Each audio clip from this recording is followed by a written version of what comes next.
செங்கல்பட்டு சென்றுள்ள முதலமைச்சர் மு.க.ஸ்டாலின் திருக்கழுக்குன்றம் பகுதியில் சாலையில் நடந்து சென்று பொதுமக்களை சந்தித்து கோரிக்கை மனுக்களை பெற்று வருகிறார்.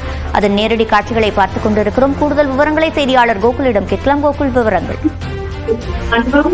முதலமைச்சர் மு.க.ஸ்டாலின் செங்கல்பட்டு மாவட்டத்தில் இன்று பல்வேறு அரசு நலத்திட்ட உதவிகளை வழங்கி பல்வேறு திட்டங்களை தொடங்கி வைக்க இருக்கிறார். ஏறக்குறைய 50,000க்கும் மேற்பட்டோருக்கு பல்வேறு நலத்திட்ட உதவிகளையும் முதலமைச்சர் வழங்க இருக்கிறார்.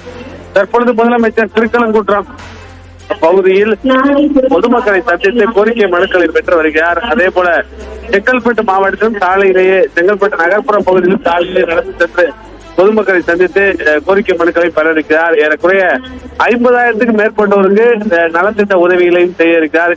2 நாட்களாக செங்கல்பட்டு மாவட்டத்தில் இது போன்ற கள ஆய்வு மற்றும் பல்வேறு திட்டங்களையும் முதலமைச்சர் தொடங்கி வைத்திருக்கக்கூடிய நிலையில இன்னும் சற்று நேரத்தில் செங்கல்பட்டில் நடைபெறக்கூடிய இந்த விழாவிலும் கலந்து கொண்டு 50,000க்கும் மேற்பட்டோருக்கு நலத்திட்ட உதவிகளையும் பல்வேறு திட்ட பணிகளையும் முதலமைச்சர் தொடங்கி வைக்க இருக்கிறார்.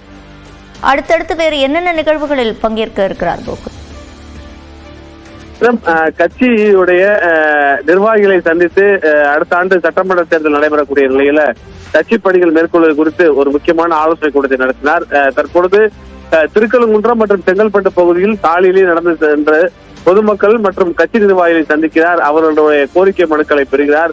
அந்த கோரிக்கை மனுக்களை பெற்ற பின்பு செங்கல்பட்டில் நடைபெறக்கூடிய ஒரு பெரிய அளவிலான அரசு விழாவில் கலந்து கொண்டு அதில் நலத்திட்ட உதவிகள், பட்டா வழங்கக்கூடிய திட்டங்களை அந்த விழாவை தொடங்கி வைக்கிறார். அதே போல முடிவு பெற்ற திட்ட பணிகளை திறந்து வைக்கிறார்.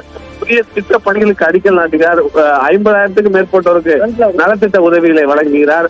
தொடர்ந்து 2 நாட்களாக செங்கல்பட்டு மாவட்டத்தில் இது போன்ற கள ஆய்வுகளை மேற்கொண்டு முடிவு பெற்ற பணிகளையும் தொடங்க உள்ள பணிகளையும் முதலமைச்சர் அடிக்கல் நாட்டு விழா மற்றும் தொடங்கி வைக்கக்கூடிய நிகழ்வும் நடைபெற்று வருகிறது.